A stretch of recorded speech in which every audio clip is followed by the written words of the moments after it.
Bonjour à toutes et à tous, c'est Bart et je suis ravi de vous accueillir pour ce nouvel épisode du podcast Extraterrien, le podcast qui interviewe des sportifs hors du commun. Le but de ce podcast est de vous partager leurs secrets, leur vie et d'en apprendre beaucoup plus sur eux afin d'en tirer un maximum de conseils. Donc si vous aimez le sport, l'aventure, le développement personnel ou que vous aimez simplement vous inspirer de personnalités remarquables, alors ce podcast est fait pour vous. Juste avant de commencer, j'ai quelques messages à vous faire passer. Si c'est la première fois que vous écoutez le podcast, je vous remercie d'être arrivé jusqu'ici. D'ailleurs, je vous recommande l'épisode avec Mathieu Torder qui a traversé l'Antarctique à seulement 27 ans. D'autre part, si vous ne le savez pas, j'ai beaucoup d'ambition avec ce podcast et je souhaite aller chercher des sportifs de plus en plus incroyables. Et j'aimerais vraiment interviewer vos sportifs préférés. Sachez que l'un des meilleurs moyens de les convaincre de participer, c'est notamment de leur montrer que vous êtes nombreux à adorer le podcast sur les réseaux sociaux et sur les notes iTunes. Donc si ce n'est pas encore fait, allez mettre une note sur Apple Podcast ou iTunes, c'est vraiment ce qui m'aide le plus à inciter des sportifs connus à venir témoigner. Si vous écoutez plutôt sur Spotify, vous pouvez très facilement le partager en story sur Instagram, taguez-moi et je vous repartagerai. J'en profite donc pour vous rappeler le nom du compte Instagram, c'est extraterrien.podcast. Suivez-le et vous y retrouverez les coulisses du podcast. C'est aussi un excellent moyen de me faire vos retours et de me suggérer des invités. Enfin, j'ai aussi créé une newsletter que vous pouvez retrouver très facilement dans Google en tapant Extraterrien Newsletter. C'est le premier lien qui remonte. J'y partage des bons plans santé, matériel, préparation mentale, des livres, des documentaires qui m'ont beaucoup inspiré. Allez, je ne vous embête pas plus et je laisse place à mon invité du jour. Salut Mathilde. Bonjour. Comment vas-tu aujourd'hui ? Écoute, ça va très bien et toi ? Bah écoute, ouais, plutôt bien. Matinée qui a commencé très tôt, à 6h du matin. Et puis après, j'ai pu voir mon fils, quelques petits couacs d'organisation. Mais nous sommes là à l'heure et je suis vraiment hyper heureux d'être là aujourd'hui avec toi. Moi aussi, je suis super contente et merci encore pour le moment d'échange. Je sens que ça va être super. Ouais, bah j'espère. Bah pour le contexte, on a été mis en relation par les étoiles du sport, notamment parce qu'il y a une super campagne en ce moment que j'adore, qui s'appelle Le sport a du cœur et sur laquelle tu participes. Donc on va en reparler un petit peu parce que c'est une très chouette campagne et j'ai envie de voir et de comprendre un petit peu quel est le sens que ça fait sur toi. Mais je suis vraiment hyper heureux parce que t'as vraiment un parcours. T'es encore super jeune et en même temps j'ai l'impression que t'as un parcours tellement riche et je suis vraiment très content de pouvoir et t'as l'air tellement mature aussi que bah, je suis content qu'on puisse approfondir certains sujets durant cette conversation. Mais comme je te le disais, il y a une tradition sur ce podcast qui est de commencer toujours par la même question. Et cette question, c'est de savoir quel est ton premier souvenir de sport. Alors, mon premier souvenir de sport, c'était un de mes premiers matchs de basket. Donc, j'étais encore toute petite. On jouait encore sur des terrains et des paniers. Ils étaient en plastique. Donc, ils étaient pas très, très hauts, les paniers. Et c'est vrai que j'adorais ce sport. Et en fait, mes parents m'ont emmenée et puis j'ai découvert ce que c'était le basket. Et en fait, mon premier match, quand j'ai marqué mon premier panier, j'avais l'impression que j'étais championne du monde. Enfin, pour moi, c'était énorme. Et en fait, c'est vraiment quelque chose qui m'a marqué quand j'ai mis mon premier panier. Vraiment, je me suis retournée et il devait y avoir vraiment toute ma famille, mes 4 grands-parents, mes parents, mon frère, ma sœur. Enfin, c'était et franchement, quand je me suis retournée et que je les ai vus, bah ils ont sauté de joie, ils étaient trop contents alors que je venais de marquer un petit panier juste 2 points en poussine. Donc non, franchement, ça m'a marqué énormément et c'est là où j'ai commencé à vraiment aimer le sport et aimer en fait plus les sensations que ça procurait en fait aux gens que j'aime et ça a été un de mes premiers souvenirs physiques en tout cas dans le basket. Ok, trop cool. Et tu sais pourquoi tu t'es inscrite au basket? Parce qu'il me semble que tu as commencé super tôt, non? Ouais, j'ai commencé à 4 ans. Alors en fait, j'étais très grande pour mon âge et à la base au basket, en fait, mon père voulait qu'on fasse tous. Donc j'ai une petite sœur qui a 18 ans, un petit frère qui a 16 ans. Et en fait, dès le début, donc mes parents c'est des mordus de sport. Ma mère est professeure de PS dans un lycée et mon père a fait pendant 40 ans du foot, donc vraiment à fond dans le sport. Et pour nous, c'est vraiment pour la santé hyper important. Donc en fait, dès le début, ils ont voulu nous mettre un sport collectif et un sport individuel. pour qu'on ait les deux et pour que voilà, sport individuel pour un peu plus s'épanouir individuellement parlant et sport collectif pour apprendre les valeurs. Et c'est ce qui nous a éduqués tout au long de notre vie. Et du coup, en fait, donc j'étais très grande et j'avais soit le choix de faire du hand, soit du basket. Enfin, mon père. Et en fait, il avait un ami à lui qui avait le club de basket et normalement, on fait du basket qu'à partir de l'âge de 5-6 ans, enfin 5 ans des Ouais, fois généralement, parce que bah voilà, on est un peu plus grande et tout ça. Et vu que ouais, j'étais puis, très très grande et que on connaissait bien bah, le club de basket, ils ont accepté de me prendre et du coup en fait je suis partie. Du coup c'est pour ça que j'ai fait du basket à l'âge de 4 ans. J'ai intégré le club du Sapella, un tout petit club vers chez moi, donc super sympa et c'est pour ça que j'ai commencé le basket. OK, d'accord. Bah, écoute, chouette histoire, c'est original et effectivement, c'est rare de commencer aussitôt parce qu'il faut un peu de coordination pour pouvoir dribbler, pour pouvoir courir C'est avec un ça. ballon et tout donc ouais. Mais trop chouette et tu repassé, je sais pas, récemment dans ce club, pour leur faire un petit coucou ou J'ai fait, c'est vrai que, alors du coup, j'y suis restée jusqu'à mes 11 ans. Donc j'ai fait ouais, quand même pas mal d'années là-bas et dès que je peux, j'y retourne. J'ai été la marraine. Il y a une équipe qui était en National 2 chez les garçons et du coup, j'étais la marraine il y a 2 ans ou 3 ans de ce club, donc pendant une année. Donc c'est vrai que j'y suis retournée pas mal. Et mon frère ouais. avant faisait du basket aussi dans ce club, donc bah j'allais le voir jouer dès que je rentrais parce que c'était, enfin j'adorais franchement, ça me rappelait des trop bons souvenirs et tout, donc j'y retourne dès que je peux et puis je suis toujours en contact avec les gens du club parce que ils sont vraiment super chouettes, donc non, dès que je peux franchement je vais faire un petit coucou. OK, bon, bah, trop chouette, trop chouette et tu mentionné, le fait que, bah, que toute ta famille, soit très sportive. Est-ce qu'il y avait un esprit un peu de la gagne ou pas? Parce que, Ah moi je vois dans les oui. familles Ouais, raconte-moi. déjà rien que les parties de cartes, le parti de Monopoly, ça terminait tout le temps en cris parce que bah voilà, on est tous des mauvais perdants et on déteste perdre, donc c'était toujours assez laborieux quand on faisait une partie de cartes en famille ou un jeu de société, on savait très bien comment ça allait se finir. Tout le monde était un peu fâché, mais non, c'est vrai que bah on est 5 dans notre famille et tout le monde en fait a son sport vraiment. Chacun de nous s'épanouit dans un sport. Moi, là, bah, c'est à l'occurrence c'est le cyclisme. Mon Mmh. frère, il s'est mis au décathlon il y a 1 an et il s'épanouit. OK, Maintenant, il est en sport-études, vraiment à fond dedans. Pour lui, son génial. sport, enfin, vraiment c'est sa vie. Et puis ma sœur, pareil, elle a trouvé l'équitation vraiment, donc elle est à fond dedans. Elle a plein d'objectifs aussi, donc chacun à son niveau. Mais c'est ça le plus important. Donc c'est vrai qu'on est vraiment on a tous en fait un sport qui nous correspond et on s'épanouit dedans, quoi. Au moins chacun a son univers, va pas empiéter sur l'autre Ouais, et voilà quoi, chacun s'épanouit comme il le souhaite, à son rythme, dans son univers.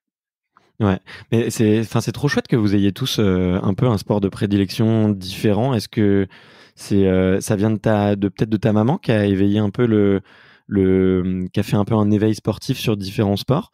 Parce que tu vois, normalement, tu sais, dans les familles un peu sportives, généralement, il y a un sport phare que tout le monde fait et puis, Ouais. de temps en temps, il y a le petit frère ou la petite sœur qui a pas envie de faire comme, les grands et qui va choisir un autre sport. C'est peut-être un peu cliché ce que je dis, mais en tout cas, c'est rare, tu vois, d'avoir, pour toute une fratrie, d'avoir, de pratiquer des sports différents. Comment ça se fait? En fait, je pense que dès le début, on a été bien. Donc, en fait, on a tous on a tous touché à plein de sports. Enfin, Ouais. moi, donc c'était basket. J'ai fait de la danse classique, de la danse moderne. Et puis, je pense que l'UNSS aussi au collège m'a vachement aidée parce que du coup, j'ai fait plein de sports là-bas.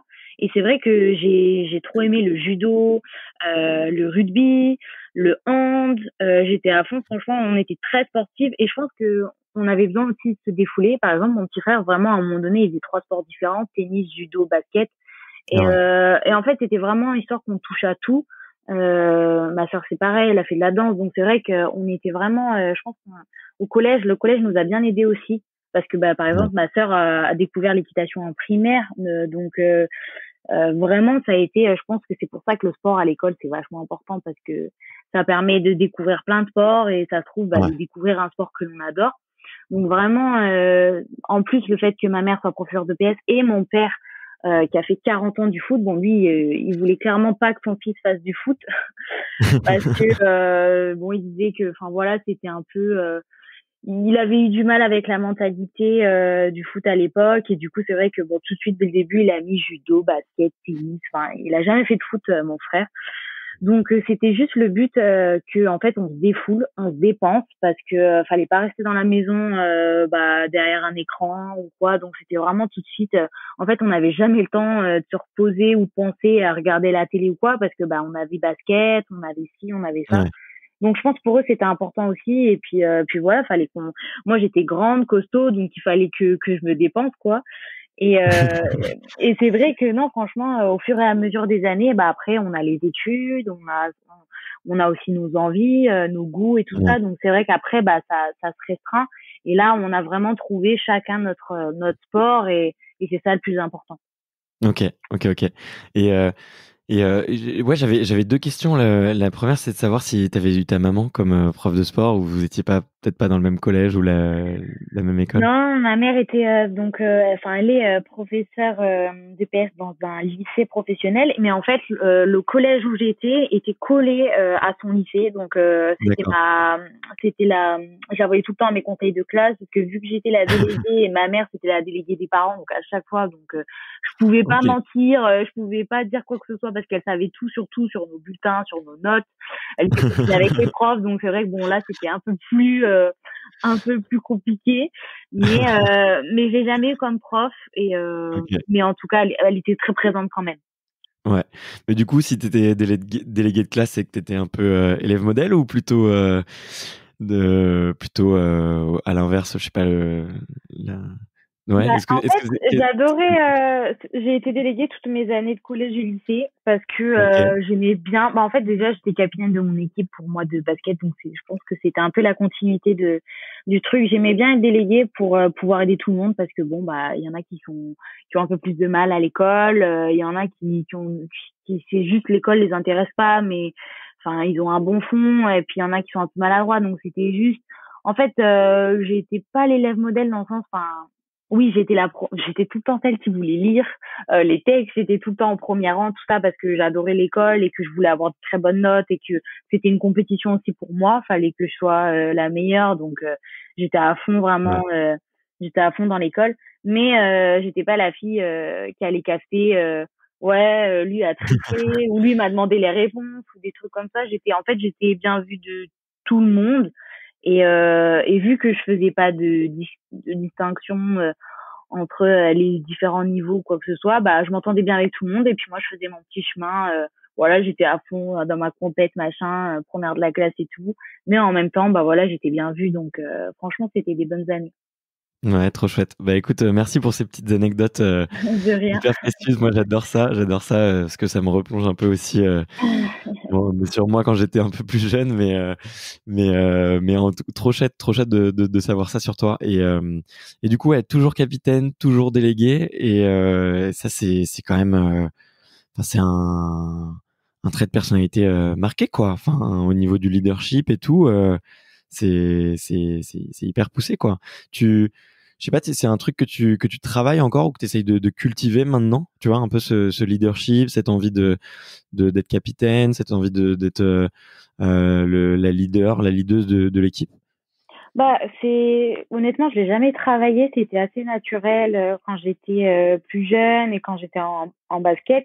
Et puis quand je suis arrivée au vélo, c'est vrai qu'au début, c'était un peu compliqué dans le sens où c'est un sport qui est vachement individuel. Donc en fait, j'ai quand même gardé ce côté collectif et en fait, moi mon but à l'heure actuelle, c'est juste apporter ma touche en fait en équipe de France et juste que enfin voilà, je m'entends bien avec tout le monde. J'ai pas de problème et c'est juste bien m'entendre avec tout le monde et s'il faut des fois faire des trucs en groupe ou voilà, bon là c'est un peu compliqué avec le Covid, etc. Mais juste mon objectif c'est que en fait j'aime pas quand il y a pas de bonne ambiance, tout ça, donc c'est juste tout le monde s'entend bien et voilà. Et puis moi j'apporte ma petite pierre à l'édifice dans le groupe France et voilà quoi. Ok. Ok, très chouette. Non, et puis aussi, t'as encore peut-être à apprendre, et puis peut-être qu'un jour ça viendra où t'auras aussi peut-être un autre profil pour accueillir les plus jeunes, quoi. Et puis j'ai l'impression que Bah, c'est déjà un on- peu le cas, quoi. Je me retrouve, j'ai 21 ans et je suis la plus vieille des ouais, filles. Donc c'est vrai, bah il y en a qui sont rentrées. Donc il y a 3 filles qui sont rentrées. Il y en a une, elle a 16 ans. Donc j'ai l'impression ouais, moi déjà que je suis une maman alors que j'ai 21 ans.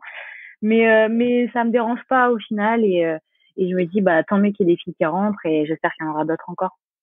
ouais, bah c'est cool. En plus, si vous êtes une super génération et tout, c'est vraiment trop chouette. Et puis j'ai l'impression que, enfin enfin, ça se ressent dans tes paroles que t'aimes beaucoup inspirer les autres et tirer les autres vers le haut, et ça se sent aussi, je trouve, sur tes réseaux sociaux.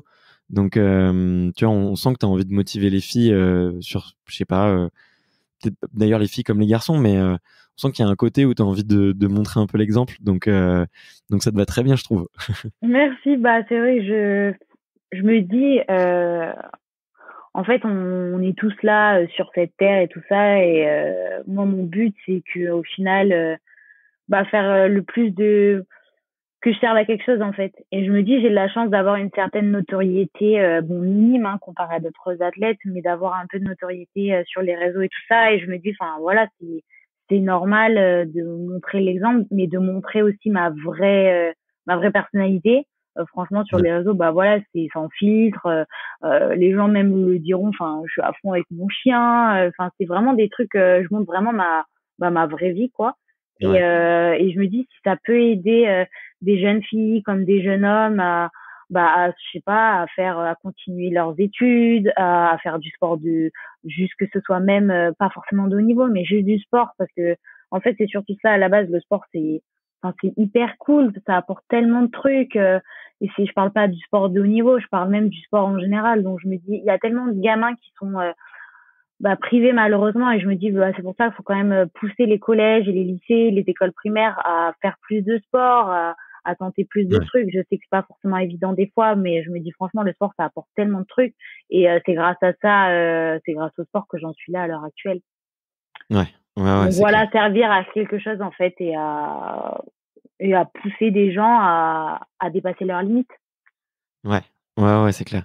Bah, en plus, il y a un côté dans le sport. Tu vois, moi, je viens un peu plus du monde de l'entrepreneuriat. Mon sport à moi, pendant un moment, c'était de créer des entreprises et de créer des équipes et de créer des projets. Mais il y a un côté un peu plus élitiste, je trouve, tu vois, Ouais, dans le côté, parce qu'on peut penser que c'est scolaire, qu'il faut être bon à l'école et tout. J'étais pas bon à l'école, mais et il n'y a pas forcément de modèle. Alors que dans le sport, les modèles, ils sont accessibles, et en même temps, t'as pas cette impression-là qu'il y a de barrière, en fait. Tu vois, on peut avoir l'impression que, tu vois, n'importe qui peut être champion. Tu vois, il suffit de trouver son sport et derrière d'en avoir envie et de se ouais. donner. Et il y a un côté hyper accessible. Donc ouais, non, je suis tout à fait d'accord. Et c'est cool. Et Enfin, en tout puis cas, même les champions français, franchement, ils sont hyper accessibles. Quand on voit un Teddy Riner, enfin, qui fait plein de trucs quand, bah là, on en reparlera, mais pour le sport à du cœur, pour les restos du cœur, franchement, tous les athlètes qui étaient présents et on peut se dire, bah ouais, enfin, franchement, t'as pas forcément le temps ou quoi. Mais non, pas du tout. En fait, je trouve que ouais, franchement, en France, les champions, enfin, Renaud Lavillenie et même des plus jeunes, Roman Dico, enfin, des gens ouais, qui sont champions dans le sport, franchement, ils sont vachement accessibles et je trouve ça, c'est super top. Et quand ouais, on voit là, en ce moment, il y a pareil, c'est la semaine paralympique olympique pour le sport à l'école. Chacun trouve un moment pour faire soit une vidéo avec des élèves, soit de se déplacer. Donc, franchement, je trouve ça vraiment bien qu'en France, les champions, ils sont vachement accessibles, quoi. ouais, ils sont très humains, ouais. Ça, c'est clair. Franchement, on se rend pas compte. On râle beaucoup les Français, mais on se rend Ouais. pas compte à quel point on a des champions en or effectivement qui se donnent, qui participent à des campagnes et tout. Puisqu'on est sur le sujet, peut-être un peu de cette campagne avec les étoiles du sport et les restos du cœur.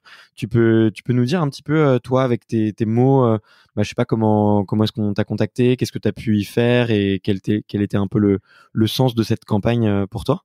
Eh ben en fait, donc les étoiles du sport, c'est moi j'ai eu la chance de rentrer dans cette grande famille en 2016 après les Jeux de Rio. En fait, tous les ans, normalement, on se retrouve à la montagne, donc c'était soit à La Plagne, soit à Tignes, et en fait, tous les athlètes français, euh, comme des espoirs ou des champions actuels, en fait, se retrouvent et ça mélange en fait des générations et générations, et c'est franchement top. Moi, j'ai eu la chance d'y aller en 2016, donc j'avais 17 ans, je venais à peine d'arriver Ouais, dans le monde du sport et je rencontrais des Tony Yoka, Alain Bernard, enfin vraiment ouais, des gens d'expérience et voilà qui étaient qui sont enfin qui ont remporté des choses et tout. Donc vraiment j'ai eu cette chance là et en fait les étoiles du sport ça permet donc de mélanger des générations et en même temps donc j'ai eu la chance aussi d'être contactée par la MGEN Academy, donc le groupe MGEN et ils m'ont pris dans leur famille aussi. Et en fait les étoiles du sport et la MGEN Academy sont très liés et en fait ils ont décidé de servir à quelque chose pour une autre cause et en plus en ce moment avec le Covid etc c'est vraiment compliqué pour beaucoup de monde et ils se sont dit on va servir à quelque chose aussi de par notre notoriété, on va servir à une cause, on va les aider et ça a été les restos du cœur et du ouais. coup ils ont décidé de lancer une campagne où en fait 100% des recettes seraient reversées au Resto du Cœur. Et moi, franchement, les Restos du Cœur, c'est, enfin, la cause pour, enfin, quand je vois des gens qui ont pas de chez eux, qui ont pas à manger, qui sont obligés de serrer la ceinture en fin de mois, c'est vraiment quelque chose qui me touche. J'ai plusieurs causes, enfin, j'ai des projets dans l'avenir pour plusieurs causes et c'est vrai que celle-là en fait partie. Et donc, du coup, quand j'ai été contactée par les Étoiles du Sport, sachant qu'en plus cette année notre regroupement a été annulé, donc on n'a pas pu tous se retrouver à cause du Covid. Je me suis dit mais c'est génial de faire un truc comme ça. Franchement, en plus, c'est vraiment pour une bonne Ouais. cause. Et c'est vrai qu'en fait, du coup, ils ont lancé cette campagne et on s'est servi, ils se sont servis de la notoriété de plein d'athlètes comme Laurent Blanc, Marie-Josée Pérec, et Mm. pour en fait, aider ces personnes qui n'ont pas d'argent, pas assez pour se nourrir juste et du coup, Ouais. en fait, ils ont lancé cette campagne, et donc ça dure 3 semaines. Et donc on a signé plein de t-shirts, on a enregistré un clip officiel où on a repris la chanson, on a chanté la chanson des Restos du Cœur. Donc on voit tous ces athlètes français avec plusieurs générations Mm. qui chantent ensemble. On a passé un bon moment dans les règles, bien sûr, sanitaires. Et donc c'est vrai que c'était vraiment sympa de pouvoir participer à ce projet. En tout cas, je participerai à d'autres projets aussi dans le futur, mais c'est vrai que celui-là, franchement, il me tenait à cœur et donc du coup, ça a été vraiment comme une sorte d'esprit d'équipe avec les Étoiles du Sport, la MGN Ouais. Academy et les Restos du Cœur et tous les athlètes français. Et donc du coup, on a fait cette tombola, donc il y a une tombola qui a été organisée et tout ça. Et pareil avec des super trucs à la clé et tout ça pour aider les Restos du Cœur. Donc moi, j'ai eu la chance de participer à ce projet, à cette expérience et j'en aspire à d'autres. Ouais, elle est vraiment chouette cette campagne depuis le début. Bah, en fait, pour la petite histoire, si tu veux, je devais partir avec vous à Tignes et du coup, je Voilà. discutais un peu avec les étoiles et on avait prévu effectivement de faire quelques podcasts en physique, en présentiel et de se rencontrer un peu. Et quand Coralie m'a dit il fallait qu'on fasse quelque chose à la place et quelque chose qui fasse du sens, moi je lui ai dit je suis partant tout de suite quoi. Il y a pas de sujet et en plus moi aussi je pense j'ai une histoire un peu avec tu vois les restos du cœur j'ai un attachement je pense personnel qui est très émotif hein, je pense tu vois mais je dois toujours le concert des Enfoirés, je le regarde toujours, j'achète toujours le CD et puis et là je trouvais que en fait l'idée de la campagne était trop bien parce que Ouais. justement on associe beaucoup les restos du cœur aux Enfoirés et je trouve que la famille sportive, elle a quand même beaucoup de similarités avec la famille musicale. Tout à Tu fait. vois, c'est des personnalités plus ou moins médiatiques, qui se connaissent tous plus ou moins, qui partagent vraiment des valeurs communes. Et franchement, je trouvais que c'était une campagne vraiment, vraiment réussi. Donc bravo et merci d'avoir participé. Et à tous les auditeurs qui nous écoutent, il y a un petit lien dans la bio du compte Instagram extraterrien.podcast. Si vous voulez aller participer à la tombola, vous pouvez participer, je crois, à partir de 5 euros, si je dis pas de bêtises. C'est ça. Et, ouais. Et du coup, voilà, moi, j'ai mis mon petit ticket et peut-être que je gagnerai pas, mais au moins, j'aurais participé. Je suis vraiment très content de l'avoir fait. Ouais, exactement. Et ouais, t'as cité la MGEN Academy et je t'avoue que je connaissais pas du tout avant cette campagne. Et est-ce que maintenant je connais bien parce que du coup j'ai fait des petites recherches et tout, mais est-ce que tu pourrais expliquer peut-être aux auditeurs, parce que je pense que c'est la première fois qu'on en parle sur ce podcast et pourtant il y a plein d'athlètes qui sont venus au micro et qui font partie de cette académie. Et du coup, ouais, est-ce que tu pourrais en dire deux mots sur qu'est-ce que c'est, qu'est-ce qu'ils t'ont apporté? En fait, la MGEN Academy, ça vient tout d'abord du groupe MGEN. Et en fait, ils ont décidé pareil, de s'associer au sport parce qu'en fait, ils ont retrouvé les mêmes valeurs en fait qu'un sportif, ce qui est le respect, la solidarité, être humble, tout ça. Et c'est vrai que ils se sont vachement retrouvés dedans. Et du coup, ils ont créé en fait la MGEN Academy, qui est qui est un regroupement de plusieurs athlètes. Pour eux qui sont qui peuvent être des pépites comme déjà des sportifs accomplis. Et en fait, c'est le groupe MGEN Academy est vraiment tiré donc par Martin Fourcade et Pierrine Lafont, qui sont vraiment deux sportifs très accomplis. Et c'est vrai que on est un groupe et on est aussi une sorte de famille. Et on se suit chacun mutuellement lorsque il y a des épreuves, quand il y en a qui remportent des médailles ou pas, mais vraiment dans les deux cas c'est vraiment un soutien de ce groupe. Et c'est vrai que ça nous permet aussi, c'est un soutien vraiment moral, parce qu'on se dit dans tous les cas eux ils peuvent être là si jamais si jamais ça va pas, si jamais dans le sport c'est compliqué, on sait que ils seront là pour nous soutenir, pour peut-être nous aider pour notre avenir futur professionnel, parce que le sport c'est bien, c'est magique, c'est magnifique, mais ça fait pas toute notre vie.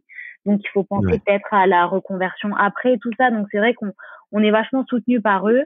Et ça s'appelle la MGEN Academy, et c'est rempli de sportifs jeunes comme plus expérimentés. Ça brasse aussi pas mal de sports, des sports d'hiver comme des sports d'été. Et c'est super sympa de faire partie de cette famille, quoi. Ouais, carrément, ouais. Mais j'ai l'impression que ça tire énormément les athlètes vers le haut. Tu vois, ces groupes un peu, ces moments où tu peux te retrouver, discuter avec des gens qui font des sports complètement différents, partager des choses très similaires et en même temps différentes, mais que tu peux comprendre, tu vois. Peut-être que tu parlais de Teddy Riner ou de Martin Fourcade. Je pense que, tu vois, s'ils te parlent des sensations de leur sport, peut-être que tu pourrais pas les ressentir, mais s'ils te parlent des sensations de l'entraînement, de la difficulté, des sacrifices et aussi de tout le bonheur que tu peux apporter aux autres, c'est des choses que vous partagez tous et j'ai l'impression que ça vous enrichit énormément les uns les autres, quoi. Complètement, sachant qu'il faut savoir que du coup dans le sport de haut niveau, on a plus de défaites que de victoires, malheureusement, et que des fois, moi je sais que par exemple pour ma part, quand je suis arrivée chez les jeunes, j'ai tout gagné tout de suite, et puis après forcément on arrive chez les élites, et là c'est pas du tout la même chose. Et en fait quand on s'est habitué, on se dit non mais de toute façon je vais gagner, je vais tout faire pour gagner, etc. Et au final on passe pas les huitièmes. En fait on se prend des coups, mentalement et tout ça, et d'avoir ces champions qui t'expliquent, qui te disent non mais en fait sans échec tu n'y arriveras pas, parce que c'est pas dans la victoire qu'on apprend le mieux, c'est dans les défaites, dans les échecs. Et là, tu te dis, ah ouais, quand même, si c'est un Teddy Riner qui te dit ça, ou une Clarisse, tu te dis, ah ouais, quand même, je sais de quoi il parle. Et c'est vrai que c'est bien de se sentir, aidé, d'être soutenu, en fait, par ce genre de personnes. Et c'est vrai que il y a moi, j'ai de la chance d'avoir plusieurs sponsors qui font ça, où c'est vraiment des teams, en fait, et au final on est vraiment tous dans une grande et même famille. Et savoir que dans les bons comme les mauvais moments, on a cette famille qui est là derrière, c'est top, quoi. Ouais, c'est clair, c'est cool. Écoute, merci pour les petites précisions. T'as parlé un petit peu effectivement, tu vois, des coups durs et de ton arrivée un peu très précoce au très haut niveau. Du coup, j'en profite pour faire un tout petit retour en arrière, mais moi, je te suis depuis un moment sur les réseaux. Du coup, j'avais fait des petites recherches et du coup, j'ai vu comment t'étais tombé du basket au vélo. Mais peut-être que les auditeurs ne le savent pas. Et est-ce que tu pourrais raconter cette anecdote? Je sais que tu la racontes assez souvent parce que c'est quelque chose de particulier chez toi, mais j'aimerais bien te l'entendre dire avec tes propres mots. Du coup, comment on passe du basket au vélo? Bah moi, ça s'est fait vraiment par hasard. Je pense que j'ai une bonne étoile à ce moment-là. En fait, j'étais donc au Pôle Espoir. J'ai intégré le Pôle Espoir de basket en 2012. Parce que voilà, je marchais bien au basket et du coup, bah c'est vrai que d'intégrer le Pôle Espoir, c'était une première étape dans ma carrière de basketteuse. Parce que voilà, je voulais faire de haut niveau, je voulais faire les Jeux et gagner une médaille. Donc c'était vraiment voilà, tout de suite, je savais que je voulais faire du haut niveau. Ok. Et du coup, en fait, lors de ma deuxième année de sport-études, enfin d'internat au Crêpes d'Aix-en-Provence, mon entraîneur de basket m'a fait monter sur un watt bike. Donc un watt bike, ceux qui ne savent pas, c'est un vélo qui calcule en fait la puissance dans les jambes. Mhm. Et du coup, bah, j'ai fait des données assez impressionnantes pour mon âge et du fait que je ne faisais absolument pas de vélo. Vraiment, les seules sorties à vélo que je faisais, c'était pour aller au lycée. Et Ouais. encore, c'était pour faire 2 kilomètres. Donc, voilà. Et Bon, j'étais pour pas aller le plus vite toujours à l'aise. possible.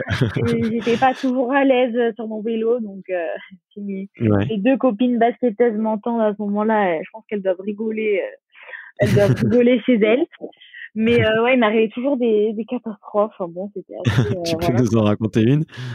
Bah, en fait, une qui m'a marqué le plus, c'est on était, bah, en fait, on y allait à vélo. En fait, on était toujours à 3.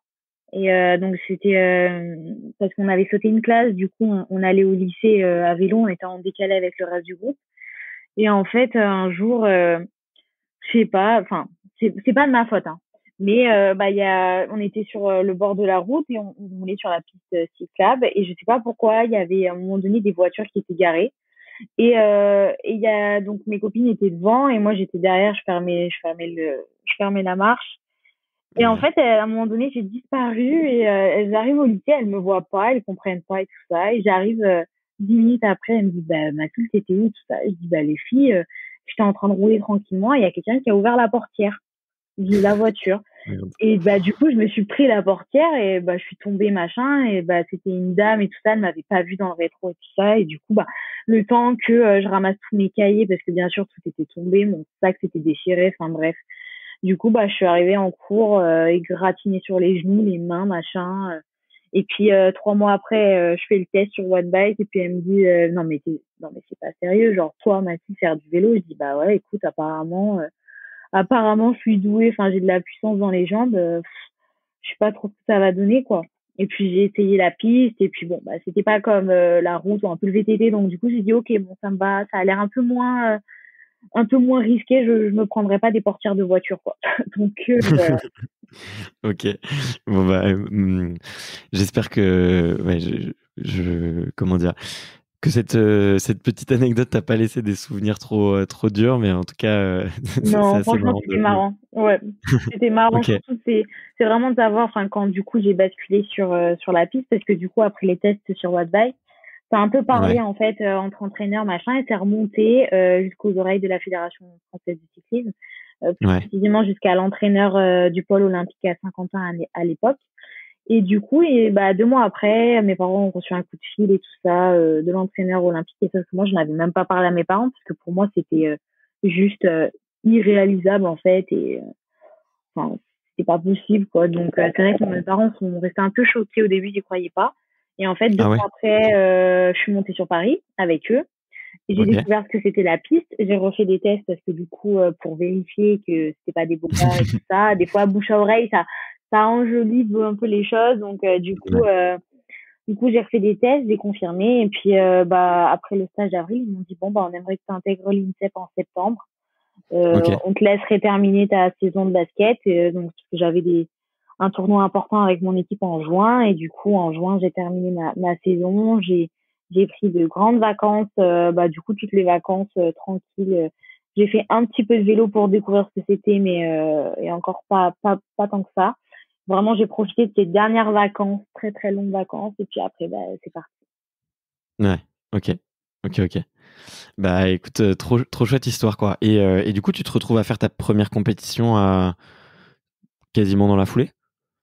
Bah, en fait, donc j'intègre l'INSEP en septembre. Je tombe de la piste le premier jour, première montée sur piste. Je me retrouve avec Ouais. une écharde énorme dans la fesse. Donc, direction l'hôpital. Mes parents m'avaient quitté la veille. Ils se sont dit bon, enfin mes parents n'étaient Ça commence bien. pas très choqués parce que je suis assez casse-cou. Donc c'est vrai qu'ils s'attendaient un peu. Donc quand mon entraîneur les a appelés, en plus, enfin c'est vrai que tout de suite donc j'ai été entraînée par Herman Terrain. Et du coup, il s'est retrouvé avec moi et à la base, lui, il devait pas s'occuper de nous à l'INSEP. Donc c'est vrai qu'il s'est retrouvé, en fait, ça devait être pas lui à la base mon entraîneur. Et finalement, ça a été lui. Et c'est vrai qu'au début, il s'est retrouvé avec moi. Il s'est dit, mais Il y a tout à comment, en apprendre. fait, c'est ça, quoi. Enfin, limite, qu'est-ce qu'on fait? Parce que, enfin, moi, je savais pas vraiment pas faire de vélo, quoi. Donc, Ouais. vraiment, ça a été au début, même lui, il savait pas trop où on allait et tout ça. Et bon, bah, première fois que je montais sur la piste à l'INSEP, je tombe. C'est Donc bon, bah, le vélo à pédales, quoi. C'est les ouais, c'est pédales, non? ça. Je sais pas, franchement, ça a été, je suis montée, puis j'ai glissé dans le virage. Donc, je sais OK. pas, j'ai atterri sur les fesses. Donc, bon, ça a été, bon, après, du coup, il m'a emmené à l'hôpital, tout ça, machin. On a pu discuter un peu pour apprendre à se connaître et tout ça, et pour savoir un peu d'où je venais exactement, ce que j'avais fait, enfin voilà un peu mon parcours. Et du coup à partir de là, bon, j'ai mis 2 mois à remonter sur la piste. Donc en attendant, Ouais. vraiment, je faisais un peu des jeux d'adresse, comme faisaient les gamins à 6-7 ans là. Bah moi, je faisais pareil au milieu, avec un vélo de route et tout ça pour apprendre OK. l'agilité. Et puis bah après, j'ai fait ma première course en janvier, donc assez Ouais. rapidement à l'INSEP. Et Ouais. malheureusement, j'ai fait 2 chutes en un quart d'heure, ce qui n'arrive jamais généralement. Ouf. Donc à partir de là, je me suis dit bah je vais arrêter parce que c'est pas cool. C'est Ouais. vraiment si c'est ça en fait faire du cyclisme sur piste, non merci quoi. Et en fait, mon père et mes grands-parents étaient venus me voir et puis en fait, j'ai failli retourner avec eux.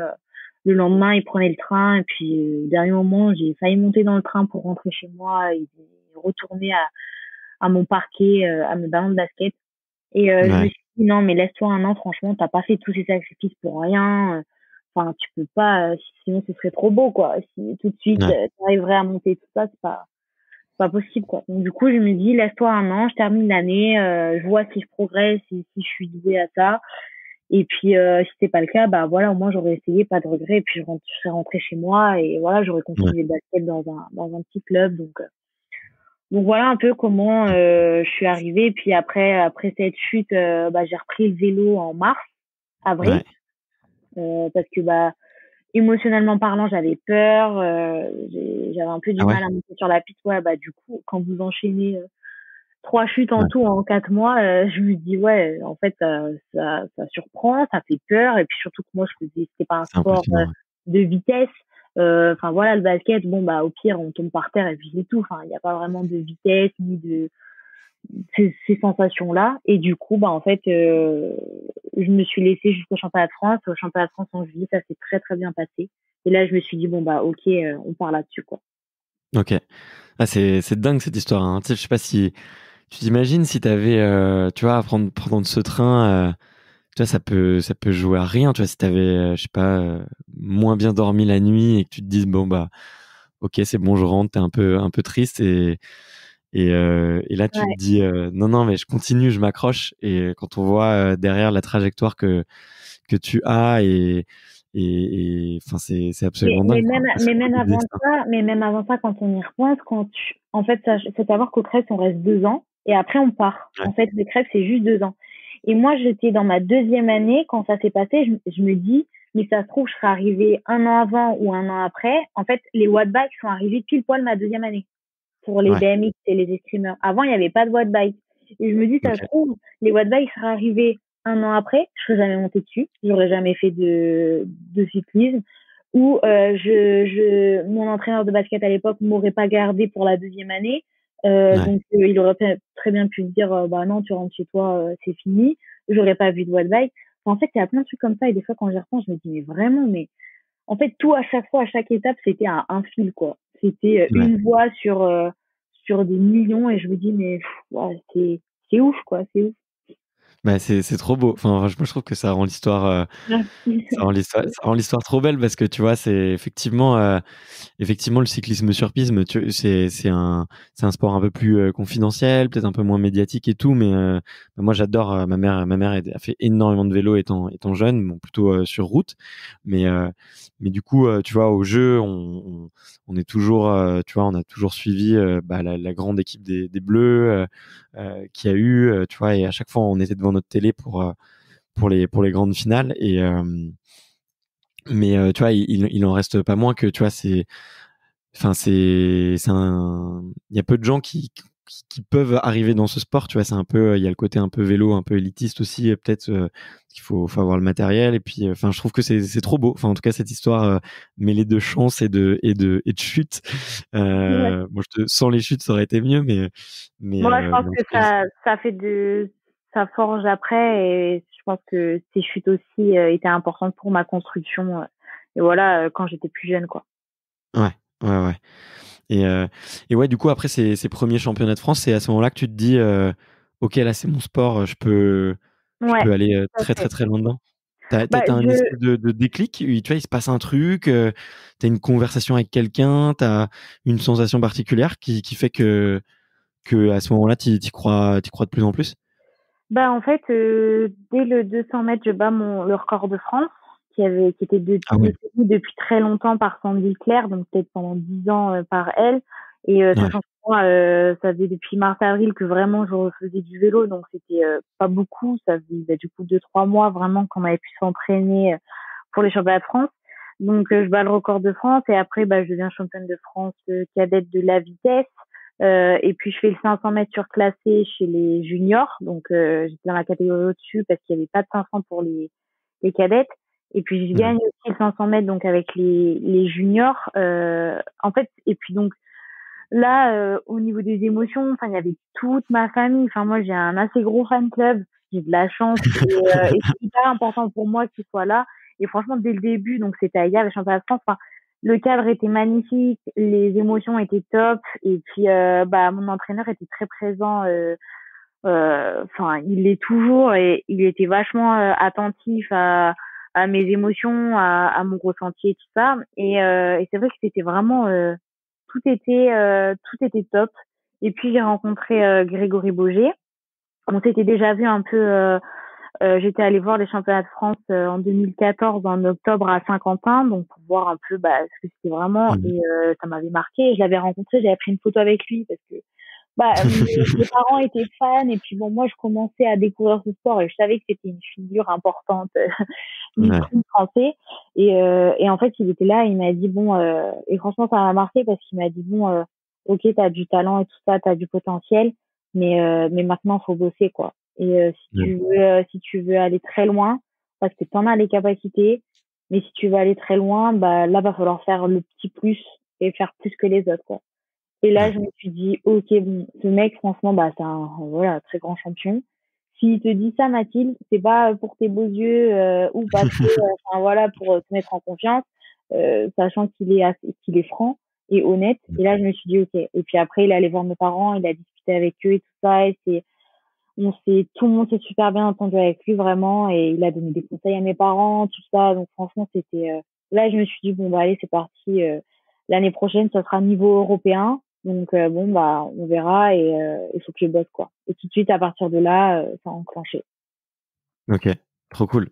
Mais ouais, j'ai l'impression que Grégory, enfin, plusieurs fois, j'ai entendu parler de lui et effectivement, il a l'air assez charismatique et assez aussi bah, assez leader, non? Et j'ai l'impression Oui, qu'il bah essaie de complètement. porter toute Et l'équipe. c'était un pilier. Je dis c'était parce que du coup il est parti à la retraite. Il est parti à la retraite il y a Ouais, pas récemment. longtemps. Mais c'était un pilier de l'équipe de France et de par son palmarès, mais aussi son charisme Mmh. et vraiment sa façon de penser et surtout que dès qu'il y avait des jeunes qui arrivaient en fait, tout de suite bah voilà, il allait les voir, il les mettait en confiance, il leur donnait des petits conseils et tout ça. Et moi, c'est vrai que tout de suite, on a très très bien accroché. Et c'est devenu bah un ami, enfin voilà, plus qu'un ami vraiment. Et c'est pour ça que quand il a annoncé la fin de sa carrière, vraiment j'étais très peinée, très Ouais. déçue, mais contente pour lui parce que, enfin voilà, je savais que pour lui, bah c'était voilà, il pouvait plus pousser son corps. Ça fait très longtemps qu'il est en équipe de Ouais, France. bien sûr. Et voilà, après il y a une autre vie après le sport, et que bah voilà, moi je savais que bah pour lui, s'il arrêtait, c'était le moment. Donc bah voilà, et encore à l'heure actuelle, je lui souhaite tout le bonheur dans tous ses projets futurs et tout ça. Mais c'est vrai, Mmh. enfin dès le début, après en équipe de France, quand j'ai commencé à faire des déplacements avec les élites et tout ça, lui et Michael Dalmeda, franchement, étaient enfin super sympa avec moi. J'ai tout de suite accroché avec les deux, donc franchement, c'était cool. OK. Bon, bah, c'est sympa de te l'entendre dire et c'est cool. J'ai l'impression qu'il y a une bonne ambiance dans le cyclisme sur piste. Tu vois, bah, peut-être, j'avais cru comprendre que tu avais aussi, d'admiration pour, d'autres cyclistes. Enfin, une admiration, c'est peut-être pas le mot, mais en tout cas beaucoup de respect pour une autre cycliste. Il y a eu un événement assez marquant avec, enfin assez marquant, même très traumatisant, je trouve, avec Christina Vogel. Alors peut-être que ça parlera pas à tout le monde, mais c'était la grande championne, elle a tout gagné. Je sais plus quel est son palmarès, mais elle est championne olympique, plusieurs fois championne du monde, et elle a eu un grave accident qui l'a rendue paraplégique. Et j'ai l'impression qu'il y a eu beaucoup de solidarité autour d'elle et beaucoup de bienveillance, tu vois. Et c'est quelque chose que tu confirmes, toi, dans le milieu du vélo, qui a vraiment, dans le milieu du cyclisme sur piste, qui est une ambiance particulière, et une très bonne ambiance entre les coureurs. Ouais, complètement. Franchement, en fait, il y a énormément de respect. C'est-à-dire que on peut ne pas être amis avec, et ça c'est logique et normal, avec tous nos concurrents et tout ça. Mais il y a un respect permanent entre chaque pays, chaque athlète, que ce soit fille, garçon. Vraiment, tout le monde se respecte.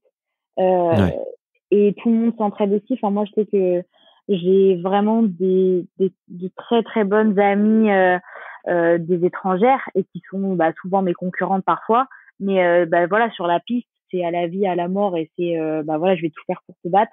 Mais dès qu'on descend de la piste, dès qu'on descend du vélo, bah c'est un respect, c'est merci. Enfin, je sais pas si tout le monde le fait, si tout le monde le voit, mais à chaque fois qu'il y a un duel, on se serre la main, on remercie l'autre. C'est vraiment comme ça sur la piste. Et c'est vrai que en fait, quand il y a eu cet événement très bah, traumatisant et marquant pour le cyclisme sur piste, il y a vraiment eu bah, un soutien énorme pour elle. Et moi, c'est vrai que ça m'a marqué énormément parce que je m'entendais vraiment très très, enfin, je m'entends très très très bien avec elle. Et elle a toujours été bienveillante envers moi. Et ouais, c'est une chouette. on s'est rencontrés une seule fois sur la piste. Elle m'a mis la Ouais. misère. Et mais vraiment, ça m'a marqué, vraiment, elle m'a mis la misère. Et je me dis, mais merci, parce que grâce à ça, bah, ça m'a tout de suite marqué. En fait, je l'ai rencontrée en finale des championnats d'Europe à Berlin, Ouais. chez elle, en vitesse. Et du coup, mais vraiment, elle m'a écrasée. Et en fait, ça m'a tellement, bah, je me suis dit, punaise, c'est pas possible, quoi. J'ai l'impression que je suis une cadette.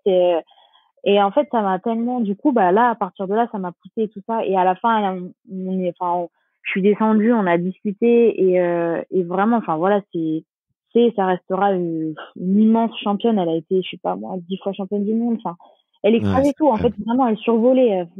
On se disait toutes, mais comment faire pour arriver à son niveau, et même là, enfin, être au-dessus, parce que vraiment, bah voilà, Christina Vogel, elle a marqué le cyclisme sur piste.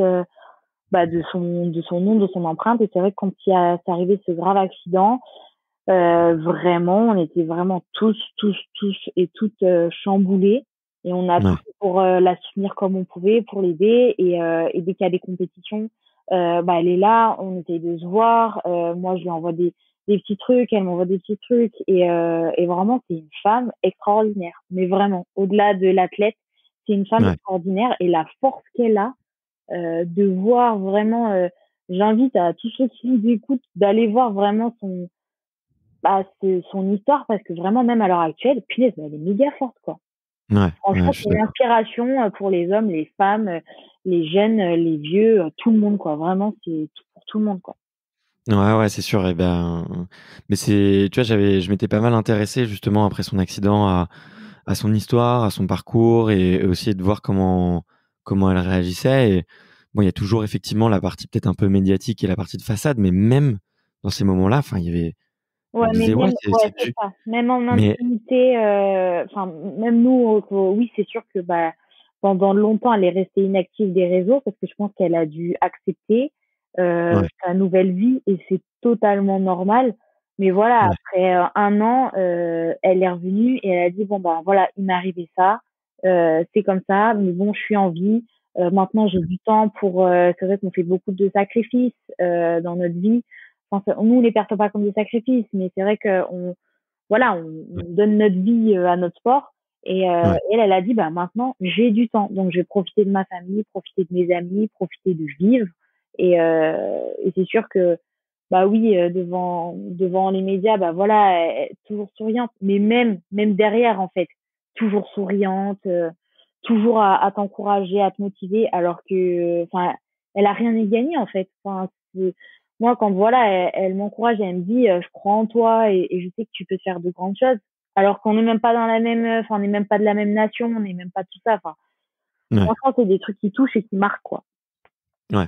Ah ouais, non, mais c'est vraiment une femme exceptionnelle donc merci de lui rendre hommage et d'avoir une petite pensée pour elle parce que c'est ouais, c'est moi, elle m'a marqué de cette force de volonté et franchement, je pense qu'elle va rebondir, tu vois, Ah, mais elle je l'a sais pas, déjà dans des fait. causes, Elle dans l'a du déjà fait. business ou Elle l'a c'est vrai? déjà fait, ouais, ouais, elle l'a déjà fait et elle s'est vachement investie auprès de l'UCI pour être, enfin, voilà, elle est ambassadrice du cyclisme Ouais, et par exemple, par rapport aux normes de sécurité, tout ça, ouais, bah voilà, elle a vécu un grave accident et franchement, elle est déjà super investie dans plein de causes pour les personnes handicapées, mais pour plein de sujets. Enfin voilà, franchement, elle a déjà fait tellement de choses et encore, il en reste tellement. ouais. Franchement, je m'inquiète pas pour elle, vu sa force de caractère et sa volonté. Moi, je dis, on la verra très très très loin dans quelques temps, quoi. Ouais, bah, c'est tout le mal qu'on lui souhaite. C'est vraiment, Exactement, ouais. c'est clair. Bah, écoute, il y avait peut-être une question que je voulais te poser hem, parce que ça a pas toujours été hyper clair pour moi, et peut-être que ce l'est pas pour d'autres auditeurs. C'est qu'il y a plein de disciplines dans le cyclisme sur piste, et notamment, qui sont un peu différentes. Et est-ce que tu pourrais les expliquer rapidement, tu vois, et peut-être expliquer aussi rapidement la différence un peu de sensation que toi qu'elles peuvent te procurer ces différentes disciplines? Bah, la première, c'est le 500 mètres départ arrêté. Alors, c'est une discipline qui n'est pas olympique. C'est pour ça qu'elle est peut-être un Ok. peu moins connue pour les personnes. C'est qu'en fait, on part dans une machine, un bloc de départ qui tient notre vélo. Et il y a un décompte. Et puis, en fait, dès que le décompte, la machine s'ouvre et que le décompte est fini, donc il faut vite partir. Et donc, enfin, c'est dur au départ. Donc, on part de vitesse nulle, zéro. Ouais. Donc, c'est là où il faut lancer le braquet. Et nous, les filles, on a 2 tours.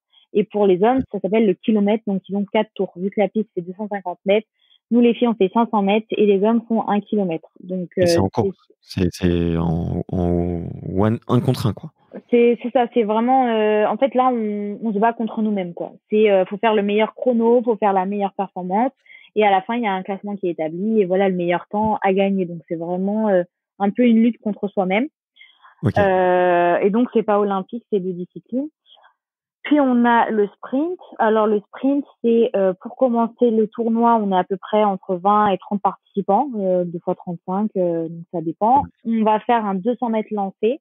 Donc on part de Ouais. la balustrade, on est poussé, on a 3 tours et en fait on doit faire un 200 mètres donc le plus vite possible. En Ouais. fonction du temps qu'on a fait, ils élaborent un classement. C'est Ouais. du coup, en fonction du nombre de participants ou quoi, ils prennent tant de personnes.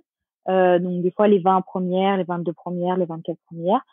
et enfin les 24 premiers temps par exemple, et du coup le classement est établi, et ensuite on va aller en 6e de finale, donc le premier temps contre le dernier, deuxième temps contre l'avant-dernier, et puis il y a les huitièmes.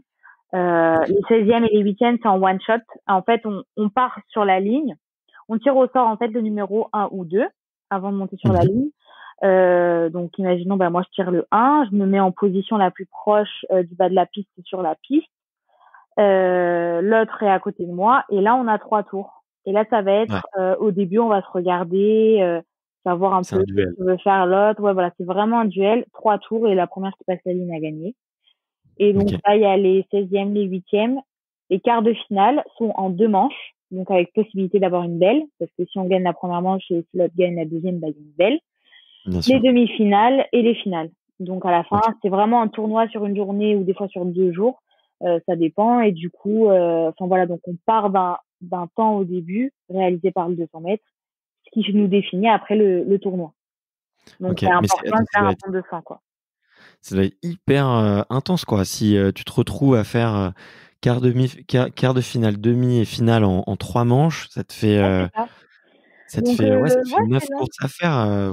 C'est pour Franchement, il ça faut se les qu'on est avaler les quand même, sprints, hein. c'est ça, on est un peu endurant quand même, parce que pour avaler les Ouais. sprints, vu que c'est des sprints à chaque fois à 200%, du coup, Ouais. c'est pour ça que c'est important de tenir dans le temps et de faire des fois du volume pour, voilà, pour pas qu'on commence le début du tournoi en feu et qu'à la fin il y ait plus d'essence, quoi, et de passer à côté d'une médaille et terminer quatrième parce que on n'a pas tenu sur la distance. Mm. Et comment tu Donc, fais d'ailleurs pour peut-être pour récupérer entre deux courses, tu vois, ou qui sont très rapprochées, parce que tu vois, t'as une espèce, je sais pas, de chute d'énergie un peu généralement après un sprint où là tu vois, après on ouais, s'entraîne, et des fois on fait des gros entraînements, enfin souvent pour apprendre à enchaîner les sprints, des fois souvent tous les 15 minutes. Donc des fois c'est très rapide à l'entraînement, et comme ça quand on est en compétition c'est plus espacé. Des fois ça peut être 1 heure après pour faire la deuxième manche, ou des fois ça peut être 10 minutes après pour faire la belle. Donc c'est vrai qu'à ouais, l'entraînement on s'entraîne pour ça, on s'entraîne vachement pour ça. Et puis après en compétition, on récupère, on s'alimente, on s'hydrate, on roule un peu sur notre rouleau pour drainer les jambes, pour que voilà, éliminer ouais, les toxines, faire redescendre notre rythme cardiaque, redescendre aussi en pression, en stress, et ouais, après se remettre dedans quelques minutes avant pour pouvoir être aussi disponible, parce qu'il faut pas non plus s'endormir. Donc c'est quelque chose qu'on apprend à gérer dès notre plus jeune âge, et voilà, au fur et à mesure avec l'expérience et tout ça, on arrive de plus en plus à le gérer. ok. Et tu peux expliquer du coup ce que c'est que le keirin, parce que j'ai l'impression que toi c'est Ouais. ta discipline reine.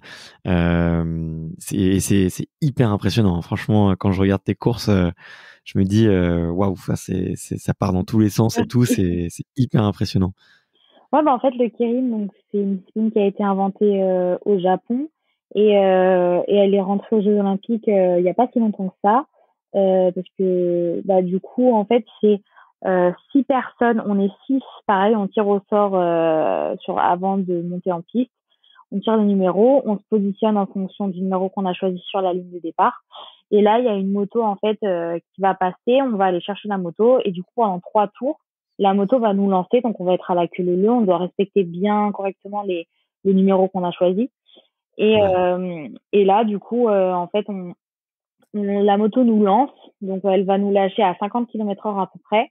Et en fait, donc ouais, elle va faire 3 tours, elle va s'écarter au bout des 3 tours, et là, il va rester 3 tours pour nous, en fait, pour du coup la première qui passe les lignes a gagné. Donc c'est un peu un mini peloton en fait qui se tire la bourre sur les 3 tours qui restent. Et ok, généralement c'est là où il y a le plus de chutes, parce que ça frotte et qu'on va quand même à 60-70 km/h. Donc ouais, du coup c'est ouais, assez tactique.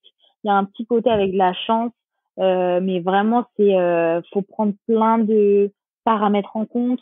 Et en fait, ça va très vite, ça bouge énormément. C'est comme un moulon qui bouge en fait, qui bouge tout le temps, quoi. Donc c'est assez ouais. sympa à voir aussi.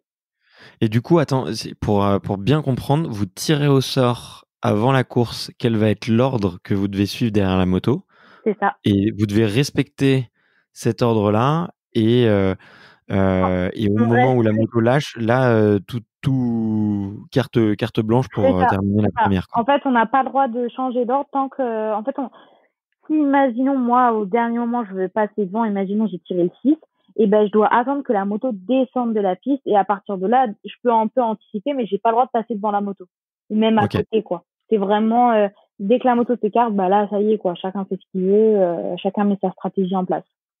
OK et du coup, c'est si j'imagine que si tu es, la première, tu dois bah, du coup, tu es en tête de peloton donc tout le monde est dans ta roue et c'est toi qui a le plus la pression, quoi. Mais si tu es 6e, tu es celle qui a la plus d'aspiration, mais tu es tout derrière. Du coup, c'est quoi la meilleure position? En tout cas, celle que tu vas apprécier le plus?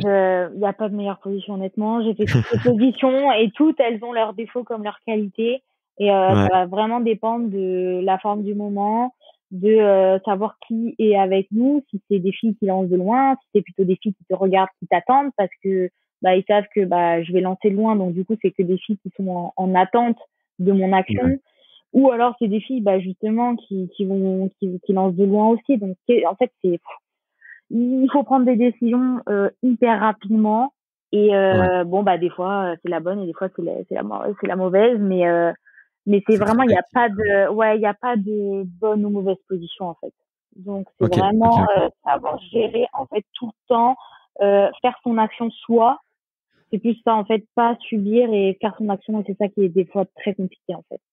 Ouais, ouais, ouais, j'imagine, ouais.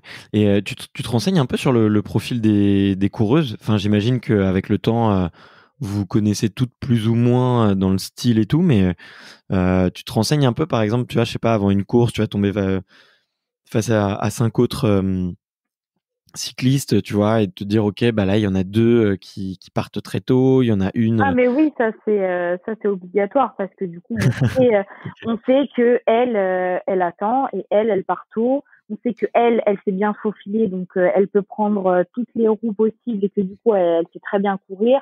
On sait que ouais, elle c'est un peu plus bon bah elle se met devant et elle enroule. En fait on a déjà toute notre étiquette en fait sur notre tête. Et après bah il faut faire un mix, il faut faire voilà, il faut trouver la meilleure stratégie possible pour passer la ligne en première à la fin, quoi. ouais, OK.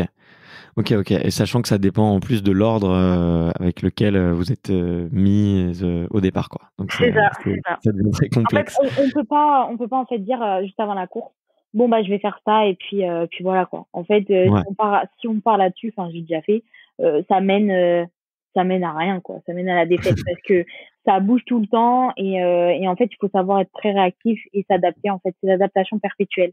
Et si mmh, on arrive prédéfini déjà avec une tactique, c'est mort. Si jamais la course change, bah du coup on se dit mais mince, je fais quoi quoi. Donc c'est ouais, mais c'est sympa. ouais, OK, OK, OK. Bah, écoute, ouais, c'est hyper intéressant. Franchement, c'est trop cool en plus de l'entendre de te l'entendre dire parce que, bah, du coup, il y a ce côté un peu, effectivement, avec les mots du haut niveau, tu vois? Où ça rajoute, encore plus de concret. C'est hyper cool et du coup, toi, sur toutes ces disciplines, tu vois, laquelle, toi, tu as de meilleures sensations ou peut-être est-ce qu'il y a des différences de sensations? Une que tu as préférée ou moins? Est-ce que comment est-ce que tu les ressens, Franchement, différemment? j'aime toutes les disciplines. Franchement, le keirin, j'adore ça. La vitesse aussi, énormément. Sachant que, bon, bah, l'année dernière, j'étais plus performante sur le keirin. Alors que, au début, enfin, il y a 2 ans, j'étais plus performante sur le sprint. En fait, il n'y a pas de Ouais, discipline où je me dis, je préfère le keirin parce que j'ai gagné, je préfère la vitesse parce que j'ai gagné là. C'est vraiment, j'aime les deux. C'est des disciplines différentes, sachant que la vitesse, c'est très duel, c'est très un contre un. Et le keirin, c'est ouais, un peu plus, bon, bah là, ok, il y a telle fille, faut sentir ça, il y a beaucoup d'aspiration, il y a beaucoup de mouvement. Donc, vraiment, c'est deux disciplines différentes qui se ouais, complètent, je trouve, et qui se rejoignent sur pas mal de points. Mais franchement, j'adore les deux. Et il n'y a pas de, enfin voilà, je sais que on me demande souvent, bah, tu préfères être champion olympique de keirin ou de vitesse? Franchement, je dis une des deux. Je m'en moque. Je m'en moque au moins une des deux. Donc ouais. voilà quoi. Ok. Et peut-être dernière question un peu par rapport à l'organisation, parce que du coup sur un championnat, il y a le sprint, le keirin, la vitesse. Mais vous avez combien de temps de récup entre chacune des épreuves, sachant que sur chaque épreuve, il y a plusieurs étapes. Comment ça dure? Combien de temps? Ça dure une semaine, et en une semaine, vous arrivez à tout caler? Enfin, Ça dépend des championnats. Si on part sur un format un peu championnat, parce que Coupe du Monde, c'est encore différent. Mais ouais, championnat, bah, généralement, c'est le mardi, la vitesse par équipe. ouais, Non, pardon, le mercredi pour nous. Donc, mercredi, vitesse par équipe, donc en une journée. ok, Le jeudi et vendredi, c'est le sprint.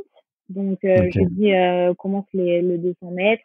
Ça va jusqu'en quart de finale. Et le lendemain, on a les demi et les finales. Le samedi, 500 mètres. Et le dimanche, ok. Keirin, pareil en one shot. Le tournoi, c'est toute la journée. Donc, avec les Waouh. qualifs, repêchage s'il y a, les quarts de finale, demi-finale et finale. C'est un tournoi de Keirin, mais c'est en une journée pareil. Donc, Ok. voilà. Ouais, donc Sachant que c'est aussi. des fois, ça peut aller, Coupe du Monde, par exemple, il n'y a pas de 500 mètres ni de kilomètres pour les hommes. C'est vitesse par équipe le vendredi, samedi la vitesse, dimanche le keirin. Donc des fois, en fait, ça dépend, mais vu que c'est des fois très loin, etc., en fait, ils font ça sur 3 jours, alors qu'un Ouais. championnat typique, c'est 5 jours, avec une épreuve en plus. Ouais, ok, ouais. Ouais, donc il y a aussi une compétition de celui ou celle qui va tenir Il a récupéré le le mieux mieux les. jusqu'à la Ouais, fin, bah ouais. ouais. Ouais, Ouais, donc ouais. toi, vu que tu rafles beaucoup de médailles en keirin, là, ça veut dire que le dernier jour, c'est toi qui pètes la forme encore et que. Bah, des fois, ça dépend, hein, parce que des fois, je me suis Ouais, éliminée en huitième la veille, donc je me suis pas beaucoup fatiguée, on va dire. C'est déjà ouais, arrivé ok. aussi. Donc, franchement, non, c'est vrai que il faut tenir, mais c'est vrai qu'à ce niveau-là, franchement, on est toutes assez pareilles. On, Ouais, on est quasi toutes pareilles. Enfin, voilà, il y a un contre-exemple. Enfin, voilà, celle que moi, j'ai déjà vue à Berlin, l'Allemande qui a tout gagné, qui a été championne du monde de vitesse par équipe, elle a fait les 3 tours. En vitesse, elle a fait tout le tournoi et en keirin, elle a fait tout le tournoi et pourtant, elle a tout gagné. Donc, des fois, ça veut rien dire, mais voilà, en tout cas, faut garder chacune de son côté le plus de jus possible à chaque fois et bien récupérer surtout entre les épreuves pour être la plus en forme possible à la fin. ouais, ok. Ok, ok. Bon, bah écoute, hyper intéressant. Merci. Je suis captivé. Je suis captivé, donc merci beaucoup. Euh, l'heure tourne pas mal, et pour un peu la fin, j'avais des petites questions. C'est soit les questions un peu des auditeurs, soit des questions un peu, j'aime bien dire les questions télé, quoi. Tu peux y répondre soit de manière du tac au tac, mais si tu as envie de les développer, sans toi libre. C'est des questions assez inspirantes. Ça te Ok. dit de jouer le jeu? Allez, c'est parti. La toute première, c'est de savoir c'est quoi une bonne journée pour toi? Une bonne journée pour moi, c'est des bons entraînements où j'ai fait des super temps et je me sens bien. Ok, ok, ok. Très simple. Et Ouais. ton plus beau souvenir de sport? J'en ai pas mal, mais on va dire c'est quand je suis devenue pour la première fois championne d'Europe de keirin à Glasgow à 19 ans, donc chez les élites. Voilà. Ok, ok, ok. Bah ouais, j'imagine ça devait être marquant. Ouais, Pour sachant qu'il y avait mes parents et ma grand-mère dans les tribunes, c'était incroyable. Ok. Est-ce que tu as un petit gris-gris ou un petit objet qui te porte bonheur? Bah moi à chaque compétition j'ai une petite croix en collier Ouais. et c'est vrai que depuis ma chute, enfin voilà, je la mets tout le temps et je me sens un peu bah protégée et du coup c'est mon petit porte-bonheur quoi. Ouais, ok. Et c'est vrai on l'a pas trop abordé, mais tu as eu une chute toi aussi très impressionnante. C'est quoi? C'était en 2018, il me semble. Mais 2017. 2017, ouais, ok. Ouais, Et novembre ouais, 2017. fracture de l'épaule et tout. C'était. Ouais, ça a été ma plus grosse chute. Enfin, je touche du bois, Ouais, j'espère qu'il n'y en aura pas d'autres. Voilà, mais du bien sûr. coup, ouais, bah ça a été, ouais, ça fait partie de. ça fait partie Mmh. du jeu et chaque cycliste a déjà eu une méchante chute. Malheureusement, c'est comme ça, hein. Donc Ouais, voilà. Bon, j'ai appris à la gérer et voilà, quoi, ça fait partie du jeu. OK. Et on a pas mal parlé de rencontres là durant cette conversation. Est-ce qu'il y a une rencontre en particulier qui a été décisive dans ta carrière? Tu peux y en avoir plusieurs d'ailleurs. Euh, c'est pas forcément des rencontres. En fait, j'ai eu la chance de tomber à chaque fois sur les bonnes personnes. Mais si je dirais Ouais, la rencontre, c'est avec mon entraîneur. Franchement, j'étais pas censée l'avoir comme entraîneur et lui, il était pas censé m'avoir comme athlète. ouais, Et en fait, je remercie un peu ma bonne étoile parce que du coup, ça m'a mis sur sa route et on s'est retrouvés à un moment donné là au tout début de ma carrière et à l'heure actuelle, c'est toujours mon coach et j'espère qu'il le restera encore très très très longtemps. OK. Bon, bah, écoute, c'est tout ce que je vous souhaite tous les 2. Le duo a l'air de bien marcher et Ouais, puis lui aussi, c'est un grand nom du cyclisme français donc c'est cool. Je pense que vous faites un très joli duo, quoi. Et merci. si tu pouvais revenir, si tu pouvais te transformer, je sais pas, en soit une petite souris ou une petite hirondelle et te glisser un mot juste avant ton premier départ à l'INSEP et que tu pouvais te donner un conseil un peu magique, qu'est-ce que tu te dirais? Je me dirais, crois en toi, le travail paye toujours. Très beau. C'est ce que me disait mon père à chaque fois et c'est vrai qu'au basket, j'en ai pas mal bavé et en fait, Ouais, les gens se rendent pas compte que même au vélo, j'en ai pas mal bavé ouais, et que c'est pas parce que j'allais vite sur un watt bike que forcément j'irai vite sur la piste et c'est vrai que j'en ai vraiment pas mal bavé quand j'étais jeune. Enfin, j'ai eu beaucoup, beaucoup, beaucoup de blessures au basket. Que j'ai failli arrêter, tout ça. Donc, c'est vrai que mon père, à chaque fois, me disait, mais tu verras, la roue, elle tourne, le travail paye toujours, ça se sait, que ce soit dans les études, que ce soit dans la vie personnelle, dans la vie professionnelle. Enfin, tu verras, le travail paye toujours. Et c'est vrai que quand j'ai eu cette porte qui s'est ouverte, je me suis dit, mmh, voilà, c'est OK. Et donc, du coup, je me dis, allez, Mathilde, même s'il y a des moments où c'est dur, où t'as pas tes médailles, où t'as pas de réussite, continue, continue, continue, ça va payer. OK, OK, OK. Trop trop chouette. Et comment est-ce que tu te vois dans 10 ans? Dans 10 ans, j'aurai 31 ans. Euh... Une médaille, je pense. Une J'espère que la là, l'or j'aurai l'or, atteint tous mes objectifs et mes rêves. Et je pense que, je sais pas, moi, après, on sait jamais ce que l'avenir nous réserve, mais au moins, j'espère avoir réussi tous mes objectifs, avoir déjà un beau projet professionnel pour la vie après sportive. ouais. Et voilà, et avoir fait rêver les Français. Bah, écoute, j'ai une grosse table en bois, juste à côté de moi. J'ai les 2 mains dessus et c'est vraiment tout ce que je te souhaite. Écoute, Merci. je pense qu'on sera tous devant tes exploits et je suis sûr que tu nous réserves de grandes choses. Donc vraiment bonne chance et c'est sûr que tu vas y arriver. Franchement, il y a Merci. aucun doute là-dessus. Et qu'est-ce qu'on trouve dans ta playlist de musique préférée? Alors, on trouve de tout. J'ai du Rihanna comme du Michel Sardou. J'ai du Patrick Bruel comme du Beyoncé. Franchement, ça me permet de m'évader. Et franchement, j'ai un peu de tout, quoi. OK. Bah, bon, déjà, on a eu quelques échantillons, donc c'est pas Voilà. mal. Et c'est quoi ton film préféré? Et, Ou ça peut être un film qui t'a marqué? alors, j'en ai deux vraiment. J'ai plus Bienvenue chez les filles qui est assez côté famille parce que ma mère est fille et mon père est marseillais. Et c'est vrai qu'on a regardé 15 fois à la maison. Donc, c'est un peu l'histoire de notre famille, quoi, en gros. Donc, c'est vrai que non, franchement, je suis 50-50, hein. Je suis née dans le Nord, mais j'ai habité Ouais. tout le temps dans le Sud. Donc, c'est vrai que j'ai vraiment ces deux familles-là. Et puis, sinon, c'est The Notorious de McGregor. OK. Et là, vraiment, ce mec, j'ai vu le film, je me suis dit, ah ouais, non, mais là, c'est hyper motivant, hyper inspirant. Avant une compète ou quoi que ce soit, franchement, C'est ces deux films. Ok. C'est un film Netflix?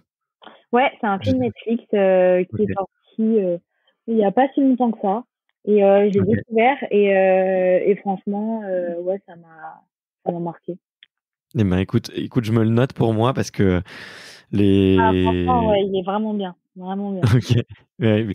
Bah, les auditeurs savent que je j'ai pas Netflix et à chaque fois que enfin, on va Ah, dire une fois sur 2 que je demande un film, ouais, ouais. à un athlète, bah, une fois sur 2 c'est un truc Netflix et du coup, j'ai demandé à un proche là de si je pouvais avoir un petit peu Le son code, compte et du coup, je suis en train de me faire ma petite liste et je ouais. pense que je vais binge-watcher, tous les documentaires et les films de sport, qu'il y a pu avoir parce que, il commence à en avoir beaucoup que je Ouais. loupe. Donc OK. Bon bah écoute, trop cool parce que écoute, on me l'avait jamais recommandé et écoute, ça me tente vraiment bien. Donc Bon, bah, nickel alors. trop chouette. Et écoute, et ouais, la toute dernière question, c'est de savoir quelle est la prochaine sportive ou le prochain sportif que tu imaginerais, enfin que tu aimerais bien écouter sur ce podcast. Ça peut être un athlète que tu connais, un athlète qui t'inspire beaucoup. Mais qui est-ce que tu verrais bien pour répondre à une petite conversation comme celle-ci? Alors, il y en a pas mal, mais, mais je pense à Romane Dico. Ok, d'accord. Ouais. Pourquoi? Parce que elle a vécu des hauts, elle a vécu des bas et elle est devenue bah pareil championne d'Europe chez les élites. On a à peu près le même âge et c'est une fille que franchement j'adore, qui a les mêmes valeurs que moi et que j'accroche super bien avec elle. Et franchement pareil, enfin vraiment on a participé ensemble au Resto du Cœur, on est ensemble à la FDJ, on est ensemble, enfin, sur plein de sujets, plein de trucs, et j'ai partagé des bons moments avec elle. Et vraiment, c'est une fille, je pense, qui a vraiment une histoire aussi, enfin, pareil, qui pourrait vraiment plaire à tout le monde. Et je pense que c'est important pour elle qu'elle soit aussi, bah, qu'on la découvre, en fait. Donc, je Ok. dirais, ouais, Romane Dico. Eh ben, écoute, je note pour Romane. Je t'avoue que je la connais très peu, donc Bah voilà, c'est avec une bonne avec chose. grand plaisir. Et ben, je vais lui envoyer un petit message dès qu'on va raccrocher. Écoute, Mathilde, merci infiniment pour ta générosité, pour ces petits bavardages et tout. C'était vraiment trop Mais chouette merci à de toi. de pouvoir rentrer un petit peu dans ta petite vie et tout. C'est vrai que t'es hyper naturel, hyper spontané. Et moi, j'aime beaucoup te suivre sur les réseaux parce que je trouve que tu mets du contenu cool et c'est assez, enfin, c'est même très spontané. Et je trouve que tu dégages plein de choses positives autour de toi. Donc, j'encourage tous les auditeurs d'ailleurs qui nous écoutent là encore maintenant, bah aller te suivre sur les réseaux sociaux. Je pense que sur Instagram, c'est peut-être le réseau sur lequel on peut suivre le plus d'actualités que tu postes. Oui, bah c'est vrai que bah, Instagram, c'est vraiment enfin, pour moi, mon plus gros réseau. Après, c'est vrai que du coup, tous mes posts sont aussi postés en même temps sur Facebook, parce que je sais que, bah voilà, Ok. il y a pas mal de gens aussi qui ont Facebook, donc c'est vrai que vraiment, j'ai lié les deux comptes comme ça, et il y a les deux Ouais. contenus, à chaque fois, il y a le même contenu et tout ça. Mais, voilà, quoi. Bah écoute, voilà, bah j'encourage tous les auditeurs à aller te suivre dès maintenant. Ton compte c'est gros.mathilde, il me semble, de mémoire. Ouais. Dis-moi si je me trompe. Ah, cool. Et, euh, et écoute, ouais, merci infiniment. C'était une super conversation. Donc, je te souhaite Bah, merci plein, à plein, toi. plein de bonnes choses. Merci. Et merci aux Étoiles du Sport. Merci à la MGN Academy pour avoir rendu ça possible. C'était très cool. Voilà. Ouais, tout à fait. À bientôt, Mathilde. À bientôt. Merci d'avoir écouté cet épisode jusqu'au bout. Si vous êtes encore là, c'est sûrement que l'épisode vous a plu. Donc, n'hésitez pas à le faire savoir autour de vous et à vous abonner pour ne louper aucun épisode. J'ai mis tous les liens dans la description, donc n'hésitez pas à y jeter un coup d'œil. Et sinon, moi je vous dis à la semaine prochaine pour une prochaine interview. Ciao!